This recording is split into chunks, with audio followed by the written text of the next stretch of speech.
नमस्कार, मैं डॉक्टर अमित व्यास हाजिर हुआ हूँ एक ऐसे विषय पर चर्चा करने के लिए जो वैसे तो एक खगोलीय घटना के रूप में है, मगर हमारे हिंदू धर्म के अनुसार और एक वैज्ञानिक सत्यता के रूप में, या यहाँ कह लीजिए कि खगोलीय घटना के रूप में एक ग्रहण जिसको हम बोल रहे हैं चंद्र ग्रहण 8 नवंबर 2022 को दिन मंगलवार के दिन होने जा रहा है, जो शाम को 5:32 से प्रारंभ होगा और 6:18 तक ग्रहण का प्रभाव ज़्यादा से ज़्यादा देखने को मिलेगा।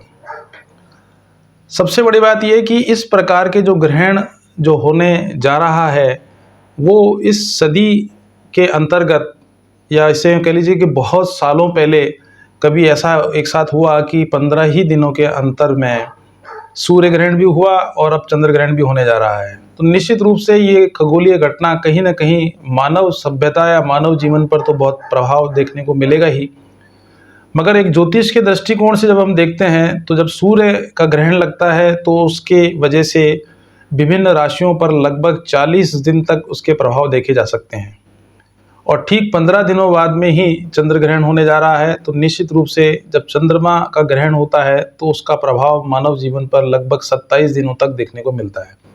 तो कुल मिला के कहानी ये बनी कि सूर्य ग्रहण और चंद्र ग्रहण होने की वजह से हमारे हिंदुस्तान के आर्थिक तंत्र में, राजनीतिक तंत्र में, सामाजिक व्यवस्था में और वैश्विक स्तर पर काफ़ी आमूलचूल परिवर्तन देखने को मिलेंगे।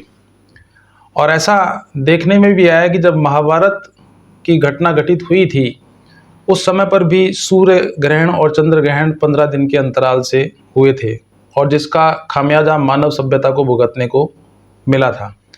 हालांकि ऐसा कुछ हमारे वर्तमान परिवेशिक संबंध में ऐसा कुछ नहीं होगा, मगर वैश्विक युद्ध या विश्व युद्ध की जो बातें हम कर रहे हैं, कहीं ना कहीं विभिन्न प्रकार के देश अपने अपने तरीके से अपना शक्ति प्रदर्शन करने में लगे हुए हैं, और उसका खामियाजा कहीं न कहीं मानव जीवन पर एक दुष्परिणाम के रूप में देखने को मिल रहा है। तो ऐसी स्थिति में जब ये चंद्र ग्रहण होगा तो उसका हमारे विभिन्न राशियों पर क्या प्रभाव देखने को मिलेगा, तो उसमें सबसे पहले तो बात करते हैं कि जो ये ग्रहण है इसमें सूतक कब माना जाएगा।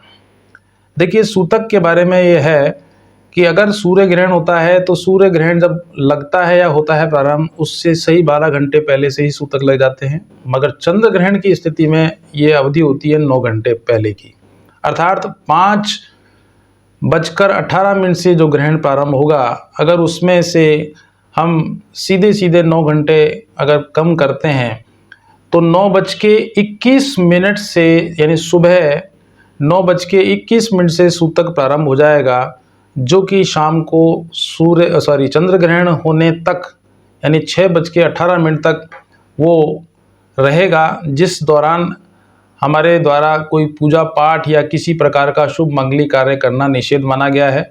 और कोशिश भी ये की जानी चाहिए कि इस दौरान व्यक्ति अधिक से अधिक अपने घर में ही रहे, या यूँ कह लीजिए कि अपने इस ग्रहण के दौरान या सूतक काल के दौरान ऐसा कोई कार्य नहीं करे जो उसके स्वास्थ्य पर या उसकी मानसिक प्रवृत्ति पर कोई दुष्प्रभाव देखने को मिले। अब बात करते हैं कि ये जो ग्रहण है वो विभिन्न राशियों पर तो क्या प्रभाव डालेगा, और हर राशि पर जो प्रभाव डालेगा उसकी वजह से हम अपने जीवन में क्या ऐसे उपाय करें जिससे कि इसके दुष्प्रभाव को हम आसानी से कम कर सकें। तो सबसे पहले बात कर लेते हैं मेष राशि वालों की। देखिए, मेष राशि वाले व्यक्तियों के लिए ये ग्रहण निश्चित रूप से बहुत परेशानी वाला साबित होने वाला है, क्योंकि ये ग्रहण मेष राशि के अंतर्गत भरणी नक्षत्र पर होने जा रहा है। अर्थात निश्चित मान के चलिए कि मेष राशि का जो स्वामी है वह है मंगल, और उधर भरणी नक्षत्र का स्वामी है शुक्र। अर्थात मंगल और शुक्र से जुड़ी हुई जो भी राशियां हैं वो उससे ज़्यादा प्रभावित होंगी, अवश्य रूप से प्रभावित होंगी। तो मेष राशि वाले व्यक्तियों के लिए सबसे बड़ी बात तो है कि दुर्घटना होने की या दुर्घटना से कोई कष्ट होने की संभावना इसमें दिखलाई पड़ रही है। मानसिक उद्वेलता देखने को मिलेगी, एग्रेशन दिखलाई पड़ेगा, घर में वाद विवाद जैसी स्थितियां उत्पन्न हो सकती हैं।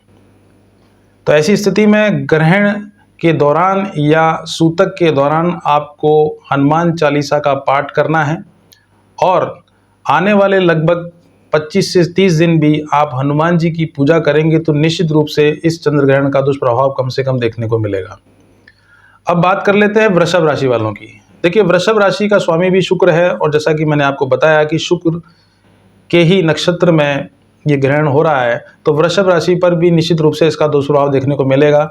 सबसे पहला दुष्प्रभाव तो ये है कि धन हानि होने का खतरा है और परिवार में किसी न किसी के साथ में कोई शारीरिक रूप से नुकसान या शारीरिक रूप से कोई ऑपरेशन होने जैसी स्थितियां भी इसमें दिखलाई पड़ रही हैं। पत्नी से वाद विवाद उत्पन्न हो सकता है और निवेश या किसी प्रकार का इन्वेस्टमेंट करना आपके लिए नुकसानदायक साबित होगा। ऐसी स्थिति में वृषभ राशि वालों को चाहिए कि वो सूतक खत्म होने के बाद शिवजी के मंदिर में जाकर शिवलिंग पर कच्चा दूध और शहद अवश्य रूप से चढ़ाएं, जिससे कि आने वाले 25 से 30 दिनों में जो वृष राशि पर ये जिस प्रभाव देखने को मिलेंगे उनमें बहुत अच्छी तरीके से कमी आपको दिखलाई पड़ेगी। अब बात कर लेते हैं मिथुन राशि की। देखिए, मिथुन राशि वाले का स्वामी जो है बुध ग्रह है और ऐसी स्थिति में मिथुन राशि वालों के लिए ये ग्रहण निश्चित रूप से आपको सभी प्रकार की उन्नतिदायक सिद्ध होगा।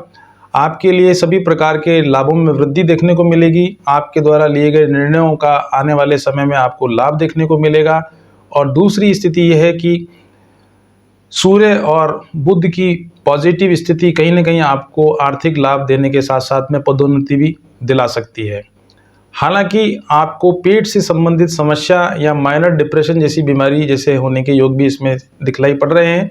ऐसी स्थिति में से बचने के लिए आपको चाहिए कि आप प्रतिदिन गाय को हरा चारा खिलाना प्रारंभ कर दीजिए और ग्रहण के दौरान महामृत्युंजय का जाप करेंगे तो निश्चित रूप से इस ग्रहण के दुष्प्रभावों को कम करने में आपको सफलता प्राप्त होगी। वहीं बात कर लेते हैं कर्क राशि वालों की। देखिए, कर्क राशि वाले व्यक्तियों के लिए भी ये निश्चित रूप से ये जो ग्रहण है, चूंकि राशि का स्वामी चंद्रमा है और चंद्रमा जब ग्रसित होता है तो कर्क राशि वाले व्यक्तियों को मानसिक रूप से परेशानियों का सामना करना पड़ सकता है।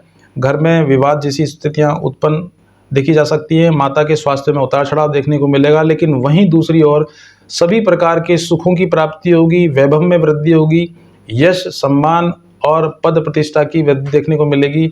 यहाँ तक कि आपको पदोन्नति मिलने के भी प्रबल योग आने वाले समय में दिखलाई पड़ रहे हैं। तो अपने दुष्प्रभावों को कम करने के लिए कर्क राशि वाले व्यक्तियों को चाहिए कि वो महामृत्युंजय का जाप ग्रहण के दौरान करें और प्रतिदिन शिवजी को कच्चा दूध, जल और गेहूं अवश्य रूप से शिवलिंग पर अर्पित करें तो निश्चित रूप से आपको आने वाले समय में इन सभी चीज़ों की प्राप्ति में लाभ मिलेगा। अब बात कर लेते हैं सिंह राशि वालों की। देखिए, सिंह राशि का स्वामी सूर्य है और सिंह राशि वालों के लिए ये ग्रहण निश्चित रूप से आपको मानहानि जैसी स्थितियाँ उत्पन्न करेगा।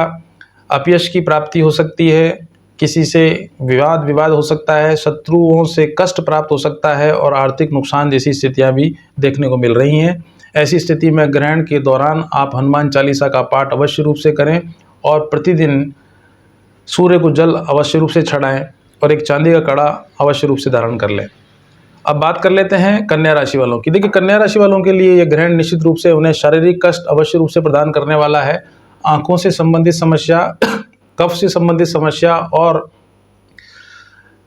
नर्वस सिस्टम की समस्या आपको परेशान कर सकती है। आर्थिक रूप से भी आपको थोड़ा सा नुकसान उठाना पड़ सकता है। वैवाहिक जीवन में कुछ परिस्थितियां नेगेटिव उत्पन्न होती हुई दिखलाई पड़ रही हैं। ऐसी स्थिति में चाहिए कि कन्या राशि वाले व्यक्तियों को कि वो ग्रहण के दौरान हनुमान चालीसा का पाठ करें और प्रतिदिन गणेश अथर्वशीष का पाठ करते हुए गाय को चारा अवश्य रूप से खिलाएं। अब बात कर लेते हैं तुला राशि वालों की। देखिए, तुला राशि वालों के लिए निश्चित रूप से ग्रहण दाम्पत्य जीवन में कष्ट पैदा करेगा। पत्नी के स्वास्थ्य में उतार चढ़ाव देखने को मिलेगा, अर्थात जीवन साथी के स्वास्थ्य में उतार चढ़ाव देखा जा सकता है। वहीं दूसरी ओर आपके घर में कोई भी अनावश्यक खर्चा देखने को मिलेगा। घर में किसी बात को लेकर वाद विवाद भी उत्पन्न हो सकता है। मानसिक अवसाद जैसी स्थिति भी आपको देखने को मिल सकती है। ऐसी स्थिति में ग्रहण के दौरान आपको चाहिए कि आप महामृत्युंजय का जाप अवश्य रूप से करें और शिवजी के मंदिर में जाकर आपको दही शिवजी पर चढ़ाना आवश्यक है, जिससे कि आपको इसके दुष्प्रभावों को कमी करने में सफलता प्राप्त हो। अब बात कर लेते हैं वृश्चिक राशि वाले व्यक्तियों के लिए। देखिए, वृश्चिक राशि का स्वामी मंगल है और मैंने जैसा कि बताया कि मेष राशि में ही चंद्र ग्रहण होने जा रहा है, तो इसका दुष्प्रभाव वृश्चिक राशि पर भी देखने को मिलेगा, जिसकी वजह से आपको मानसिक उद्वेलन जैसी स्थिति का सामना करना पड़ सकता है। शत्रुओं की तरफ से मानसिक कष्ट आपको देखना पड़ सकता है, मगर आपके जितने भी अधूरे कार्य थे वो पूरे कार्य होते हुए नजर आएंगे। आपका अटका हुआ काम निश्चित रूप से सफल हो जाएगा। आपका जो रुका हुआ पैसा है वो आपको प्राप्त हो जाएगा और मान सम्मान में भी प्राप्ति देखने को मिलेगी। लेकिन अगर आपके दुष्प्रभावों को कम करना चाहते हैं वृश्चिक राशि वाले, तो आपको चाहिए कि ग्रहण के दौरान आप जो शिव जी को जल अवश्य रूप से चढ़ाएं और महामृत्युंजय का जाप करने के साथ साथ में हनुमान चालीसा का पाठ ग्रहण के दौरान अवश्य रूप से करें। बात कर लेते हैं धनु राशि वालों की। देखिए, धनु राशि वालों के लिए ये ग्रहण चिंता, पीड़ा और शत्रु कष्ट प्रदान करेगा। मानसिक परेशानियां आपको प्रस्तुत हो सकती हैं आपके सामने।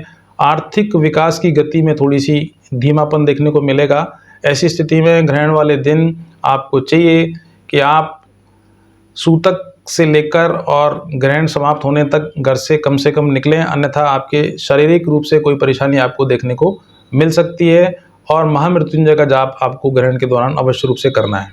अब बात कर लेते हैं मकर राशि की। देखिए, मकर राशि वाले व्यक्तियों के लिए निश्चित रूप से रोग, भय और शत्रु में वृद्धि देखने को मिलेगी और यात्रा के दौरान कोई चोट वगैरह भी लग सकती है। शत्रु भय आपको परेशान कर सकता है, जिसकी वजह से आपकी कार्य प्रणाली में थोड़ी सी अस्थिरता जैसी स्थिति देखने को मिलेगी। स्वभाव में चिड़चिड़ापन और गुस्से जैसी स्थिति भी आपको फेस करनी पड़ सकती है। ऐसी स्थिति में आपको चाहिए कि आप शिव जी के मंदिर में जाके कच्चा दूध और जल अवश्य रूप से चढ़ाएं और हो सके तो ग्रहण के दौरान महामृत्युंजय का जाप अवश्य रूप से करें। अब बात कर लेते हैं कुंभ राशि वालों की। देखिए, कुंभ राशि वाले व्यक्तियों के लिए ग्रहण निश्चित रूप से काफ़ी धन लाभ अर्जित कराने में आगे आने वाले समय में आपको अर्जित कराने वाला है। वहीं मान सम्मान में वृद्धि देखने को मिलेगी। दूसरा, आपके राजयोग बनने के योग भी इसमें स्पष्ट रूप से दिखलाई पड़ रहे हैं और कहीं ना कहीं पत्नी के स्वास्थ्य में उतार चढ़ाव देखने को मिलेगा और घर में किसी परिवार के स्वास्थ्य को लेकर भी आप चिंतित रह सकते हैं। ऐसी स्थिति में ग्रहण के दौरान हनुमान चालीसा का पाठ करें और हो सके तो विष्णु सहस्त्र नाम का पाठ भी आपको अवश्य रूप से करना चाहिए। अब आखिर में बात कर लेते हैं मीन राशि वालों की। देखिए, मीन राशि वाले व्यक्तियों के लिए ये ग्रहण व्यय में वृद्धि कराएगा, खर्चों में बढ़ोतरी देखने को मिलेगी। आर्थिक विकास की गति थोड़ी स्थिर हो पाएगी। वहीं दूसरी ओर कहीं ना कहीं किसी न किसी विषय को लेकर आपके मन में चिंता या भय जैसी स्थितियां देखने को मिल सकती हैं। पिता के स्वास्थ्य में उतार चढ़ाव देखने को मिलेगा। पिता से वैचारिक मतभेद भी हो सकता है। ऐसी स्थिति में ग्रहण के दौरान आपको हनुमान चालीसा का पाठ करना है और श्री सूक्त का पाठ भी अगर आप करेंगे तो निश्चित रूप से आपको मानसिक शांति अवश्य रूप से प्राप्त होगी। तो ये तो मैंने बात करी कि ग्रहण कब होगा, सूतक काल कब होगा और विभिन्न राशियों पर क्या प्रभाव देखने को मिलेगा और विभिन्न राशि वाले व्यक्तियों को अपनी परेशानियों को कम करना है तो कौन कौन से उपचार करने चाहिए के ऊपर चर्चा की। लेकिन एक बात और आखिर में बताना चाहूँगा कि सूर्य ग्रहण का घटित होना और इधर चंद्र ग्रहण का घटित होना कहीं ना कहीं कुछ अशुभ संकेत अवश्य रूप से दे रहा है और निश्चित मान के चलिए कि राजनीतिक उथल पुथल बहुत देखने को मिलेंगे, सत्ता परिवर्तन देखने को मिलेंगे और कहीं ना कहीं हमारे देश में किसी प्रकार की ऐसे प्राकृतिक प्रकोपों की व्यवस्था देखने को मिल सकती है, जिसकी वजह से जनहानि या धनहानि जैसी स्थितियां भी फेस करनी पड़ सकती हैं। तो आज के लिए तो इतना ही बहुत है। नमस्कार।